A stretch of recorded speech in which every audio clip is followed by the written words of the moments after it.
Hallelujah. परमेश्वर का धन्यवाद करते हैं इस सुंदर शाम के लिए जो प्रभु ने आज आपके और हमारे जीवन में जोड़ी है। और आज मैं आपसे बात करना चाहता हूं वरदानों के विषय में। वरदान जो कि आपके और मेरे लिए बहुत ही इंपॉर्टेंट है, बहुत ही आवश्यक है। और हमें से बहुत से भाई बहन हैं जो सोचते हैं उनके पास कोई वरदान नहीं है, दूसरे के पास तो परमेश्वर ने वरदान दिया है लेकिन परमेश्वर ने मुझे वरदान नहीं दिया। इस प्रकार की बातें आप सोचते हैं और हो सकता है ऐसा हो भी, आपके पास कोई वरदान न हो और दूसरे के पास वरदान है, वो उस वरदान के द्वारा कार्य कर रहा है और आपके पास कोई वरदान आपको नजर नहीं आ रहा। तो आज मैं आपको उत्साहित करना चाहूंगा कि परमेश्वर अपने दान वरदानों से आपको भरेगा और निश्चय परमेश्वर आपको हर एक वरदान से भरेगा, क्योंकि बाइबल में यीशु मसीह ने कहा मांगो तो तुम्हें दिया जाएगा। जब तुम उससे मांगोगे तो वो हर चीज तुम्हें देगा, पवित्र आत्मा तुम्हें देगा, वरदानों को तुम्हें देगा, अनेक प्रकार की चीजें जो आप उससे मांगेंगे वो सब प्रभु आपको देगा। विशेषकर आज मैं बात करूंगा वरदान। परमेश्वर आपको हर एक स्पिरिचुअल गिफ्ट से, हर एक उस वरदान से परमेश्वर आपको अब भरेगा। निश्चय आप ये ना सोचें कि मेरे पास कोई वरदान नहीं है। नहीं, आपके पास वरदान है, आपके पास वरदान है। मैं आपको उत्साहित करना चाहूंगा कि आपके पास वरदान है, चाहे आप कोई भी हैं, लेकिन आपके पास कोई ना कोई वरदान है, लेकिन आपको पता नहीं है कि आपके अंदर कौन सा वरदान है, लेकिन वरदान है। हम लोग एक वचन पढ़ेंगे, पहला कुरिन्थियों की किताब उसका 12 अध्याय 4 पद। लिखा है वरदान तो कई प्रकार के हैं परंतु आत्मा एक ही है। यहां पर लिखा है वरदान कई प्रकार के हैं, बहुत प्रकार के वरदान हैं, लेकिन उन वरदानों को देने वाला आत्मा एक है। और वो आत्मा आपके अंदर भी है और वो आत्मा मेरे अंदर भी है।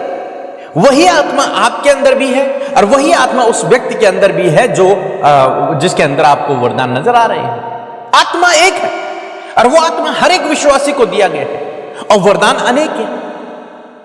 तो मेरे कहने का मतलब है कि जब आत्मा आपके अंदर है, और आत्मा कब आपके अंदर आया? जब आपने प्रभु पर विश्वास किया, जब आपने प्रभु के पीछे चलना शुरू किया, तब आप पवित्र आत्मा के मंदिर बन गए, यानी कि पवित्र आत्मा आपके अंदर है। और जब आत्मा आपके अंदर है तब वरदान भी आपके अंदर होने निश्चित बात है, होंगे ही होंगे, बस आपको पता नहीं चल रहा वो कौन सा वरदान मेरे अंदर है।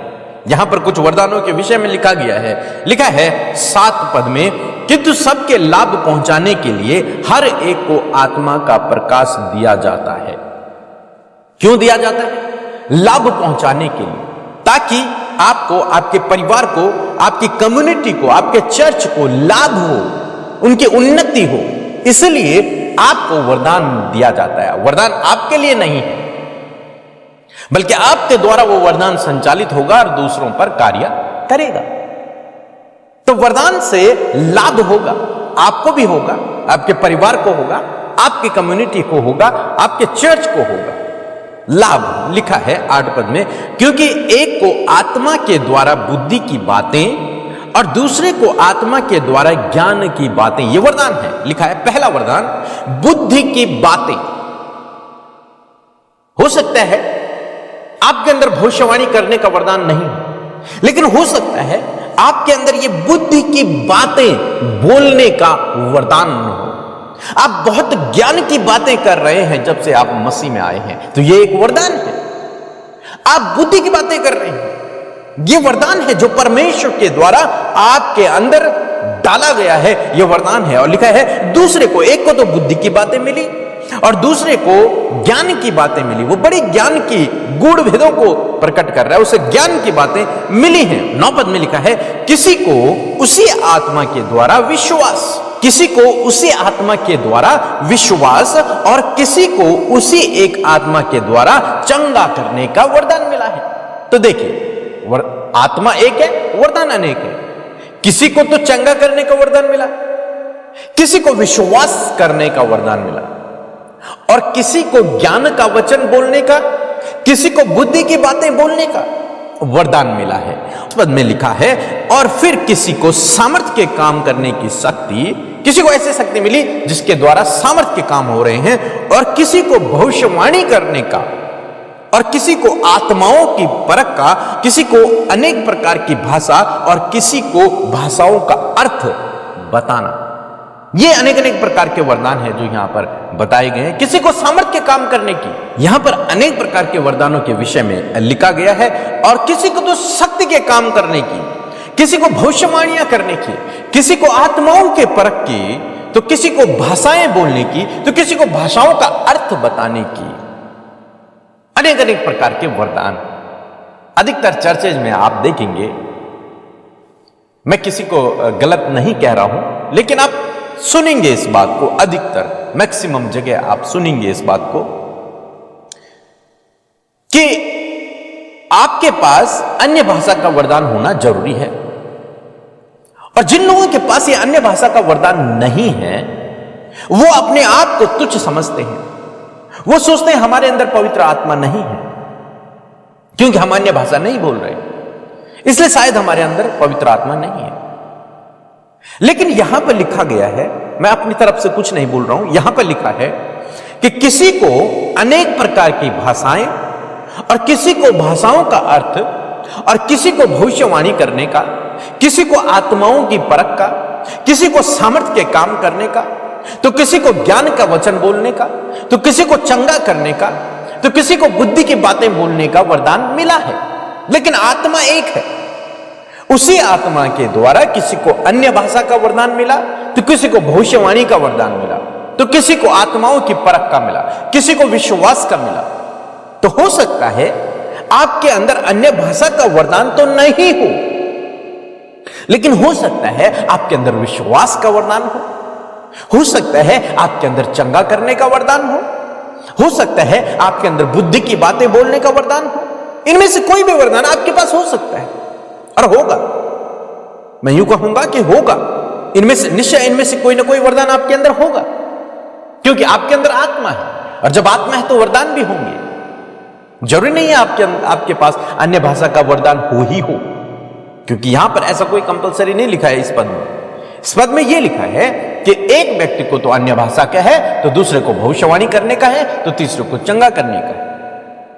हो सकता है किसी के पास 2 भी हो, 3 भी हो, 4 भी हो, और ये 9 भी हो।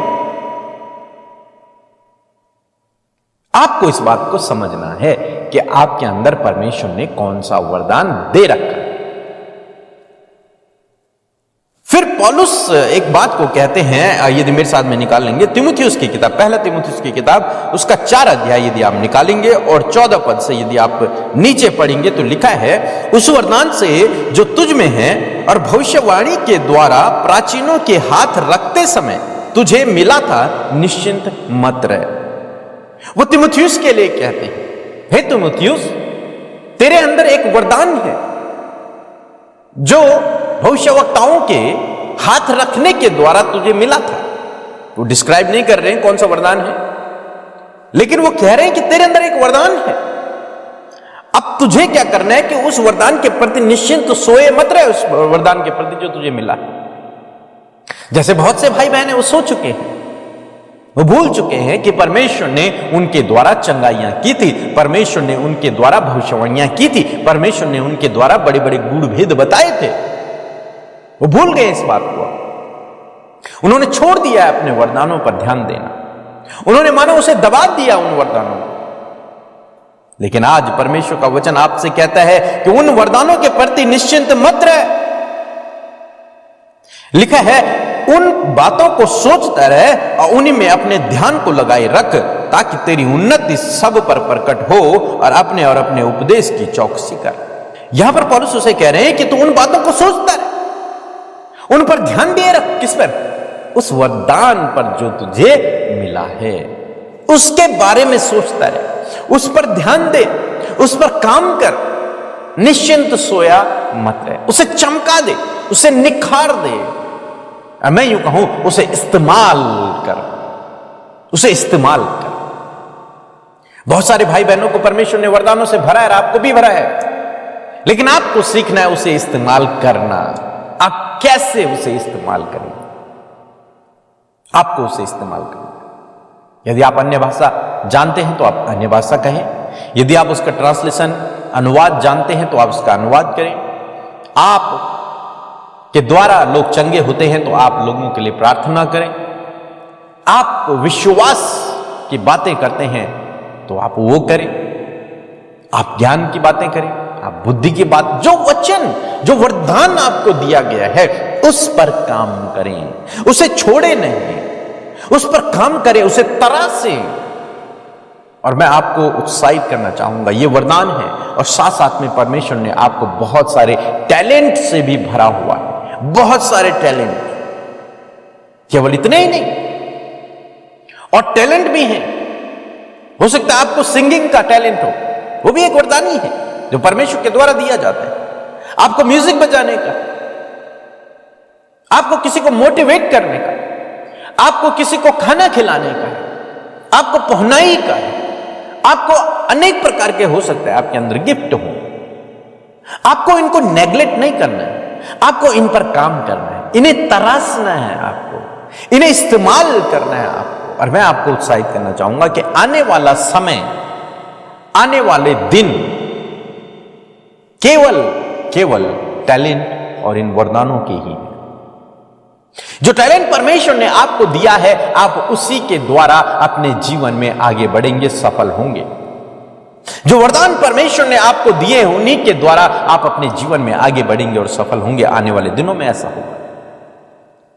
तो इसलिए आज मैं आपको उत्साहित करूंगा कि अपने वरदानों को जो आपके ऊपर हैं, आपके अंदर हैं, उन्हें तुच्छ न जाने, उन्हें काम में लाएं, उन्हें इस्तेमाल करें। और जितना आप इस्तेमाल करेंगे उतना आप उसमें परफेक्ट होते चले जाएंगे, उतना प्रभु आपको इस्तेमाल करेगा। सो मैं आशा करता हूं आप समझ गए होंगे इस कुंजी को, जो कुंजी है आत्मिक उन्नति की। यदि आपने अपने वरदान को पहचान लिया और उसे आपने इस्तेमाल करना शुरू कर दिया, तो निश्चय आपको परमेश्वर इस्तेमाल करेगा और आप आत्मिक रूप से बलवंत होंगे, उन्नति करते चले जाएंगे। सो प्रभु आपको इस वचन के द्वारा बहुतायत से आशीष दे।